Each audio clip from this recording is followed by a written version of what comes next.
Hello everyone, good morning, welcome back to our new blog. তো তোমরা সবাই কেমন আছো? আশা করছি তোমরা যেখানেই আছো ভালো আছো, সুস্থ আছো। আমরাও কিন্তু মোটামুটি বেশ ভালো আছি তোমাদের ভালোবাসায় ও আশীর্বাদে। তো আবারও চলে এলাম নতুন একটি ব্লগ নিয়ে। আশা করছি ব্লগটি তোমাদের খুব খুব ভালো লাগবে। তো আমার চ্যানেল ডোনাস লাইফস্টাইল ব্লগে তোমাদেরকে আরও একবার ওয়েলকাম জানিয়ে নতুন একটি ব্লগ কিন্তু শুরু করছি। তো এদিকে দেখো, ঘুম থেকে উঠেই সমস্ত বাসি কাজকর্ম সেরে বাসি নাইটি চেঞ্জ করে এদিকে এক ঝুড়ি ফুলও তুলে নিয়েছি। আর ফুলগুলোতে কিন্তু একটু জলও ছিটিয়ে দিয়েছি, কারণ যেহেতু পুজো দিতে একটু দেরি হবে, তো সেই জন্য অত দেরি করে পুজো দিতে দিতে কিন্তু ফুলটা একেবারেই শুকিয়ে যায়। তো সেই জন্য জলটাকে একটু ছিটিয়ে রাখলে সেটা কিন্তু একটু সতেজ থাকে। তো যাই হোক, এরপর কিন্তু চাও করে নিয়েছি। চা করে কিন্তু চা আমাদের খাওয়া হয়ে গেছে। এরপর কিন্তু চলে এসেছি বিছানাপত্র গুছিয়ে নিতে, কারণ এখনও বিছানাপত্র গোছানো হয়নি। আর ছেলে কিন্তু একটু দেরি করে এখন ঘুম থেকে উঠছে, ঠান্ডার দিনে বিশেষ করে। আর গত দুদিন থেকে তো কোনো রকম ভিডিও, লং ভিডিও আপলোড করতে পারিনি। শর্ট ভিডিও ওই সরস্বতী পুজোর সময় যে কটা শর্ট ভিডিও করেছিলাম সেগুলোই কিন্তু আপলোড দিচ্ছি। আর লং ভিডিও কিন্তু কোনো রকম কিছু আপলোড দিচ্ছি না, কারণ 2 দিন থেকে 3 দিন থেকে ছেলের প্রচণ্ড শরীরটা খারাপ। তো ওকে দেখাশোনা করতে করতে কিন্তু কোনো রকম ভিডিও শ্যুট করা হচ্ছে না, আর তোমাদের সাথে শেয়ারও করতে পারছি না। তো এই যে 2 দিন পর কিন্তু আবার আজকে ভিডিও শেয়ার করছি। তো আশা করছি ভিডিওটি তোমাদের একটু হলেও ভালো লাগবে। যদি ভালো লাগে অবশ্যই লাইক করবে, কমেন্ট করবে, শেয়ার করতে ভুলবে না। আর ভিডিওটি তোমাদেরকে প্রথম থেকে শেষ পর্যন্ত দেখার অনুরোধ রইল। তোমরা কিন্তু কোনো রকম স্কিপ না করে ভিডিওটি প্রথম থেকে শেষ পর্যন্ত দেখবে। আর দেখে ভালো লাগলে অবশ্যই একটি লাইক করে সুন্দর করে একটি কমেন্ট করে তোমাদের পরিবারে যাওয়ার মতো সুযোগ করে কিন্তু দিয়ে যাবে। তো যাই হোক, এদিকে দেখো বিছানাপত্র বেশ ভালো করে গুছিয়ে নিয়েছি। এরপর কিন্তু মোটামুটি বেশ ভালোই রোদ উঠে গেছে। আর এদিকে যে কটা ভেজা জামা কাপড় ছিল তো সেগুলোকে আমি মেলে দিলাম। মেলে দিয়ে এদিকে দেখো প্রেশার কুকারে কিন্তু একটু খিচুড়ি মতো করেছি। ওই ছেলের জন্য করেছি, আবার আমার জন্যও করেছি। তো দুজনে মিলে খাবো, তো সেই জন্য কিন্তু সবজি দিয়ে, সমস্ত রকম সবজি, মুসুর ডাল দিয়ে কিন্তু খিচুড়ি করেছি। তো এটা কিন্তু সকালবেলাতে খেয়ে নেব। আর এদিকে দেখো আমাদের বাড়িতে কিন্তু গতকালই দুধ নিয়ে আসা হয়েছিল বেশি করে, তো সেটাই আর কি রয়ে গিয়েছিল, সেটা দিয়ে কিন্তু ছানা করে নিয়েছি। সেটা দিয়ে একটা ছানার তরকারি করব। আর এদিকে দেখো চলে গিয়েছিলাম জমিতে কুমড়ো ফুল আনতে। তো এই যে দেখো কত বড় বড় কুমড়ো ফুল হয়েছে। তো কুমড়ো ফুলের আজকে বড়া খাবো। তো কুমড়ো ফুলের বড়া তো খেতে ভীষণই ভালো লাগে। তোমাদের কার কার ভালো লাগে অবশ্যই কমেন্টে জানাবে। তো চলো, যে কটা কুমড়ো ফুল পেয়েছি সেগুলো নিয়ে এখন বাড়িতে চলে যাব। বাড়িতে গিয়ে কিন্তু আমি কিন্তু ভাতটাকে বসিয়ে দেব, কারণ অনেকটাই বেলা হয়ে গেছে, দুপুর মতো হয়ে গেছে। তো রান্নাবান্না কমপ্লিট করে আবার বাদ বাকি যে সমস্ত কাজকর্মগুলো থাকবে সেগুলোকেও করতে হবে। এমনিতে তো ছেলের শরীর ভালো না থাকার কারণে ওকে একটু বেশি যত্ন করতে হচ্ছে। এছাড়াও তো বাচ্চা কাচ্চা থাকলে ওদেরকে একটু যত্ন না করলে হয় না।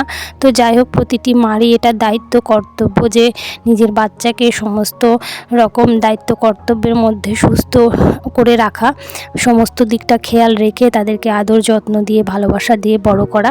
তো এদিকে দেখো কুমড়ো ফুলগুলো নিয়ে চলে এসেছি বাড়িতে। আর এদিকে ভাতও বসিয়ে দিয়েছি উনুনে। তো উনুনে ভাতটা হচ্ছে, আর এদিকে আমি কী রান্না হবে সমস্তটাই কিন্তু রেডি করে নিচ্ছিলাম। তো এদিকে দেখো এই যে কুমড়ো ফুলগুলোকে কেটে বেশ ভালো করে ধুয়ে নিয়েছি।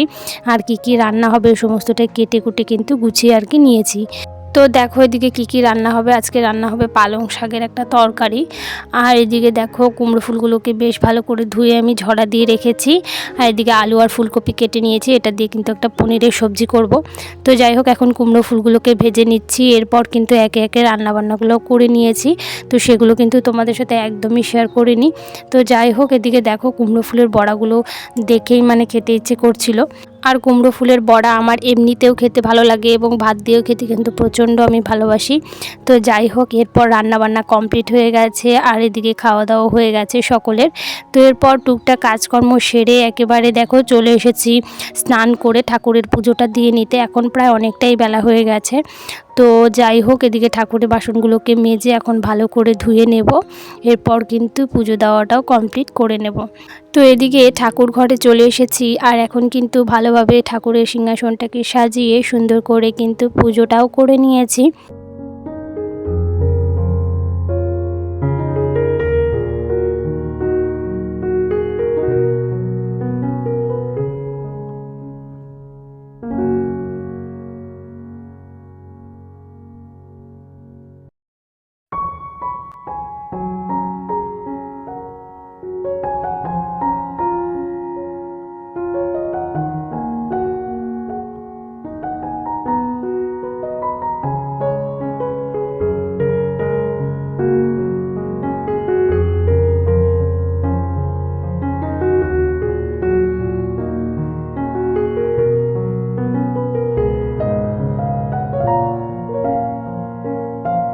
তো যাই হোক এদিকে দেখো পুজো দিয়ে চলে এসেছি ঘরে আর এদিকে একটু মাথাটাকে আঁচড়ে মুখে একটু ক্রিমও দিয়ে নিলাম।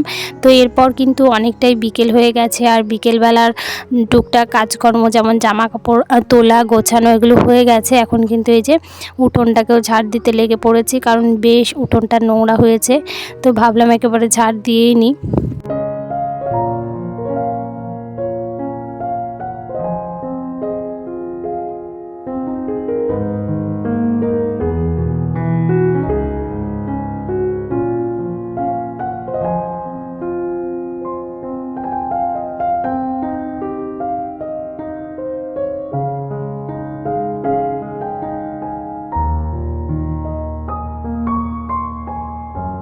তো যাই হোক এদিকে উঠোন ঝাড় দিয়ে চলে এসেছি রাস্তায়, কারণ বাড়িতে যে সমস্ত জামা কাপড়গুলো মেলা ছিল সেগুলো তো তুলেই নিয়েছি আর ভাঁজও করে নিয়েছি।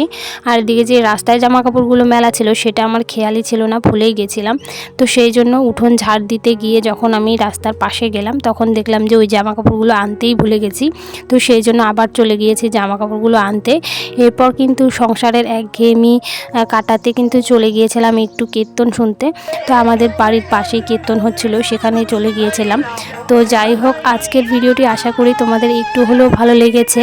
তো যদি ভালো লাগে অবশ্যই লাইক কমেন্ট শেয়ার করবে, আর যারা চ্যানেলে নতুন আছে অবশ্যই সাবস্ক্রাইব করে আমার পাশে থাকবে। তো যাই হোক এরপর কিন্তু ভাপা পিঠের দোকান ওখানে বসেছিল, তো দুটো ভাপা পিঠে নিয়ে চলে এসেছি বাড়িতে। তো চলো কার কার ভাপা পিঠা ভালো লাগে অবশ্যই কমেন্টে জানাবে। তো যাই হোক আজকের ভিডিওটা এই পর্যন্তই। আজ আসি, কাল আবার দেখা হবে নতুন কোনো ব্লগ নিয়ে। তো চলো আজকের মতোটা